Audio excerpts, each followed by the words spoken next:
stasyon, Candon City Division, tara na! Magandang araw, Grade 8, sa ating mga magulang at taga-subaybay ng mga bata. Malugod ko kayong inaanyayahan sa Tiradpas Network DepEd Candon City, Teleskwela, Kanlungan ng Kaalaman, tungo sa kahusayan at kaunlaran. Ano pang hinihintay mo? Tara na!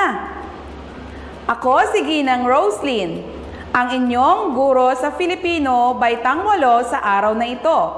Handa ka na bang buksan ang iyong isip sa pag-alam ng mahalagang mensahe ng mga akdang binabasa mo? Kung gayon, ihanda mo na ang inyong ballpen, papel, at self-learning module para sa ikalawang markahan ng Filipino baitang 8. Halina't magsimula na tayo! Ang ating aralin ngayong araw ay nakabatay sa most essential learning competency na napipili ang mga pangunahin at pantulong na kaisipang nakasaad sa binasa. At ang ating mga layunin ngayong araw, natutukoy mo ang kahulugan ng kaisipan bilang elemento ng isang akda. Naiisa-isa mo ang mga pangunahin at pantulong na kaisipan sa akdang iyong nabasa. Bago tayo magsimula sa ating aralin ngayong araw, may mga larawan akong nais ipakita sa inyo. Pagmasdan ang mga larawan na ito at subukin niyong tukuyin ang kaisipang nakapaloob dito. Handa ka na ba? Kung gayon, magsimula ka na. Bibigyan kita ng 10 segundo sa bawat bilang.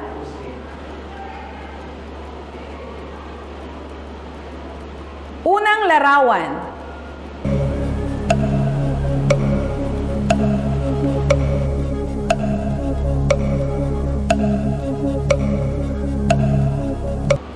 Ikalawang larawan.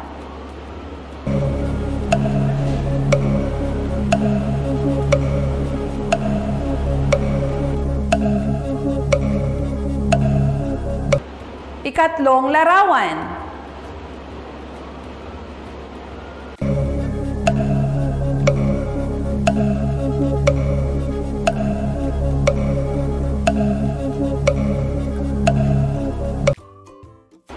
Grade 8, naisulat mo ba ang kaisipang ipinapahiwatig ng mga larawang aking ipinakita? Sige. Tingnan natin kung ang iyong tugon ay katulad ng aking mga tugon. Ngunit bago iyan, isa-isahin natin ang mga larawan. Ano ang nakikita mo sa larawan? Kung ang iyong tugon ay 2 batang nagtutulungan sa pag-aaral, naku, tama ka, grade 8. Ngunit, ano nga ba ang kaisipang nais nitong ipahiwatig? Ang kaisipang nais nitong ipahayag sa pagkatuto o pag-aaral, may mga taong handang tumulong sa iyo, maaaring kapamilya o kaibigan. Ibig sabihin, hindi ka nag-iisa. Kailangan mo lamang ang lumapit at sumangguni sa kanila. Ano, grade 8? Pareho ba tayo ng sagot? Kung hindi, okay lang yan. Alam kong mayroon kang sariling pagpapakahulugan. Tingnan natin ang isa pang halimbawa. Ano ang nakikita mo sa larawan? Kung ang tugon mo ay matandang may sakit at isang babaeng umiiyak, tama ka, grade 8. Ano ang kaisipang nangingibabaw sa larawan na iyong nakita? Sa larawan, madarama mo ang madamdaming tagpo ng mag-ina. Hindi ba't isa itong makatotohanang mensahe ng ating mga kapamilya ay lubos na nalulungkot sa tuwing mayroong miyembro ng ating pamilya ang may malubhang sakit? Tumugma ba ang iyong tugon? Sige. Subukan pa natin muli ang isa pang larawan. Ano ang nakikita mo sa larawan. Kung ang tugon mo ay mga mag-aaral na sabay-sabay naglilinis, tama ka riyan, grade 8. Alam mo ba sa paaralan, mahalaga na magkaroon ng pagkakaisa o pagtutulungan, kaya naman, malinaw na ipinapakita ng larawan na ito ang mensahe na sa loob ng paaralan ay nagkakaisa ang mga mag-aaral sa lahat ng mga gawain, sapagkat ito ay bahagi ng kanilang pagkahubog bilang isang mamamayan. Move on na muna tayo sa mga larawang yan, grade 8. Kanina ko pa nababanggit ang salitang kaisipan sa ating unang gawain. Alam mo ba, sa pagsusuri ng akda, kwento man yan, awitin o tula, ay mayroon itong kaisipan? Ngayong araw, pag-uusapan natin ang pangunahin at pantulong na kaisipan.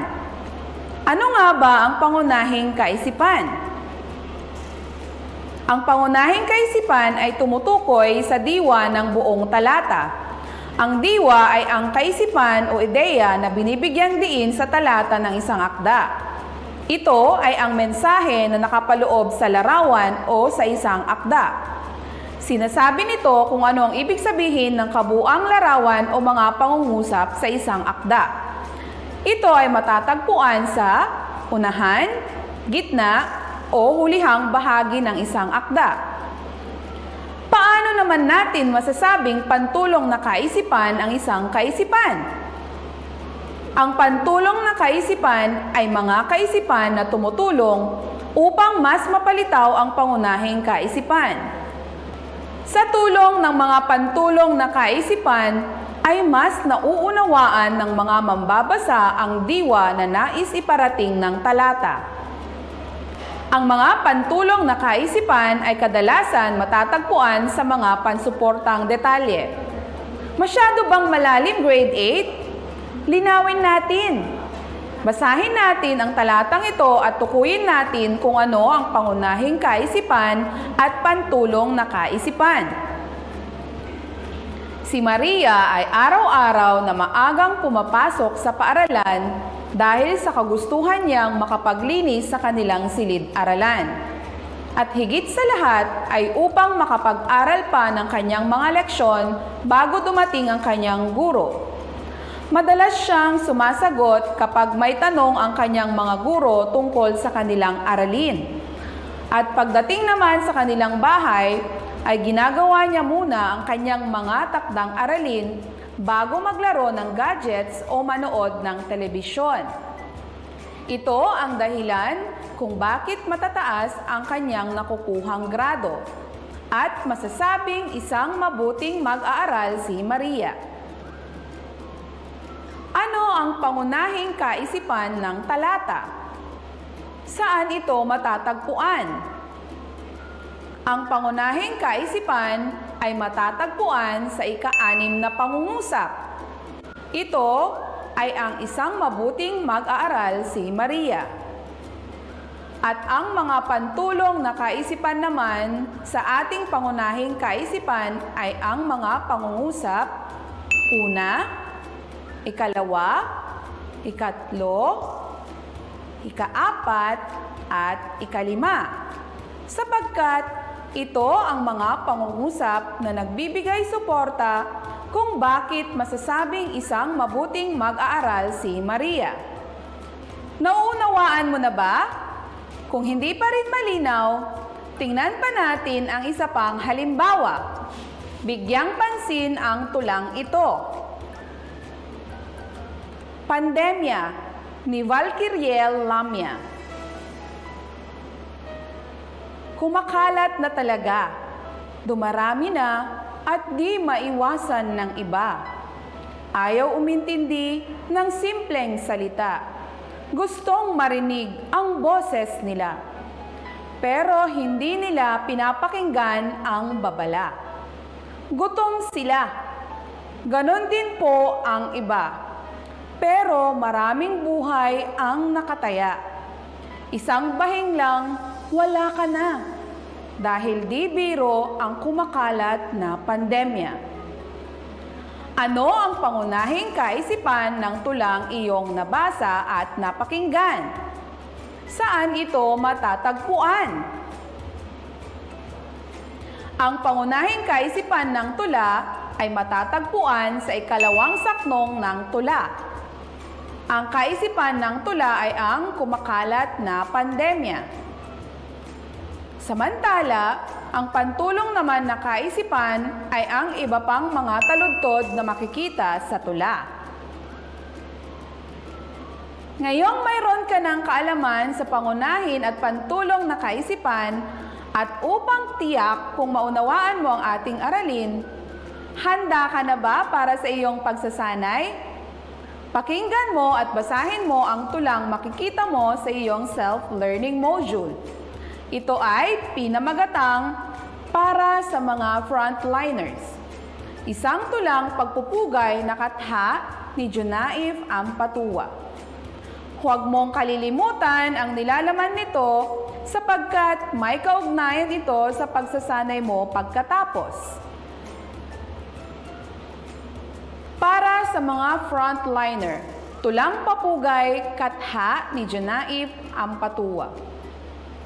Kulang ang salitang salamat bilang papugay sa lahat ng inyong hirap. Itong sakunang nangyari di inaasahan, ngunit sa inyo kami ngayon ay nakapasan. Ilang buhay man ang nanganib, ilang buhay din ang inyong nasagip. Ilang buhay man ang sa inyo'y nasawi, sa amin kayo'y nananatiling bayani. Alam naming di ito ang dapat, nahantungan at katapusan nating lahat. Kaya naman lubos ang paghanga at paggalang namin sa inyo, aming mga makabagong mandirigma. Inyong baunin sa laban aming mga panalangin, pati na ang pag-asang lahat ay aayos din. Sinubok na tayo noon at dati pa, ngunit walang makakatinag sa pusong maharlika.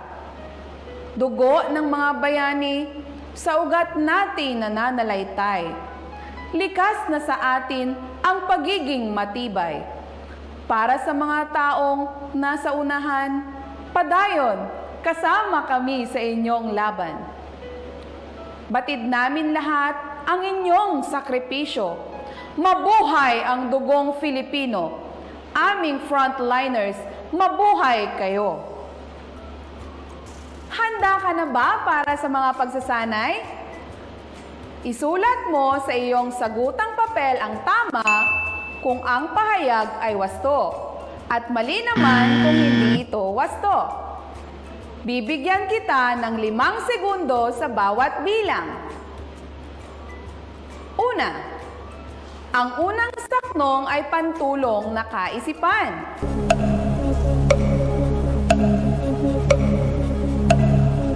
Ang tamang sagot ay mali. Nakuha mo ba ang tamang sagot? Ikalawang bilang.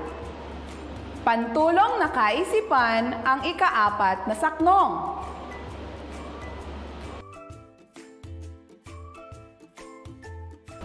Ang tamang sagot ay mali. Magaling mga bata. Pangatlong bilang. Tungkol sa coronavirus ang pangunahing kaisipan ng tula.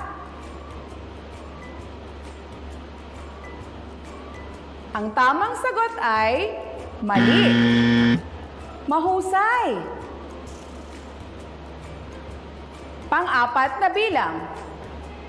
Pagpupugay sa mga frontliners ang pangunahing kaisipan ng tula.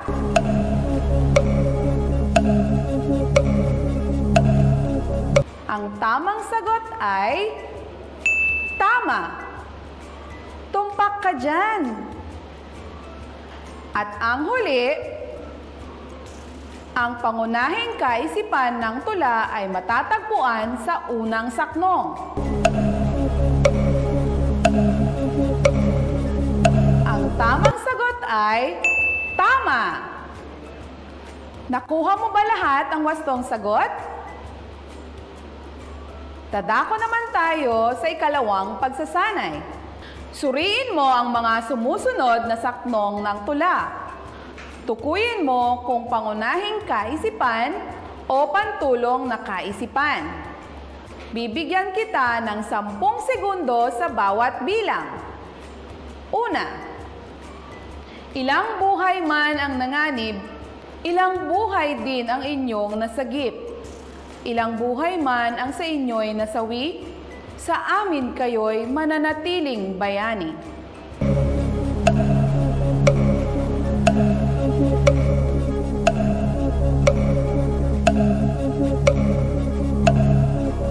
Ang tamang sagot ay pantulong na kaisipan. Magaling mga bata! Ikalawa, alam naming di ito ang dapat na hantungan at katapusan nating lahat. Kaya naman lubos ang paghanga at paggalang namin sa inyo, aming mga makabagong mandirigma.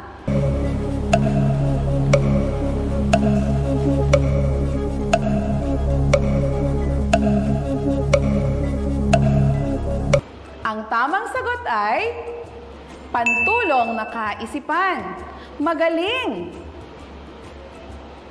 Pangatlo, kulang ang salitang salamat bilang papugay sa lahat ng inyong hirap. Itong sakunang nangyari di inaasahan, ngunit sa inyo kami ngayon ay nakapasan.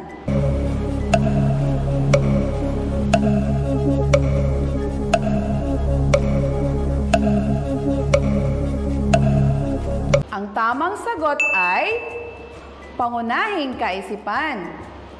Tama ka, grade 8. Pang-apat, batid naming lahat ang inyong sakripisyo. Mabuhay ang dugong Filipino. Aming frontliners, mabuhay kayo!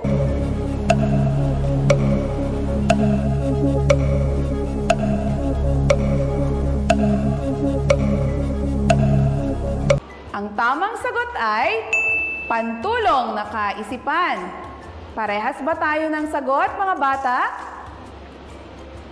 At ang panghuli, inyong baunin sa laban, aming mga panalangin, pati na ang pag-asang lahat ay aayos din. Sinubok na tayo noon at dati pa, ngunit walang makakatinag sa pusong maharlika.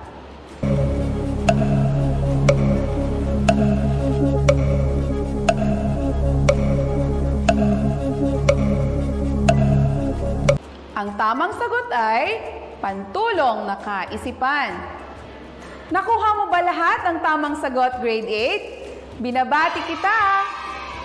Hanggang dito na lamang, grade 8. Alam ko na marami kayong natutuhan ngayong araw sa ating aralin. At alam kong nabuksan ninyo ang inyong isip sa pag-alam ng mga kaisipan ng mga akdang iyong nabasa. Muli, ito ang inyong guro sa Filipino, Baitang 8, Ginang Roslyn Gomez, na nagsasabing, sa Filipino, makabuluhan ang iyong pagkatuto.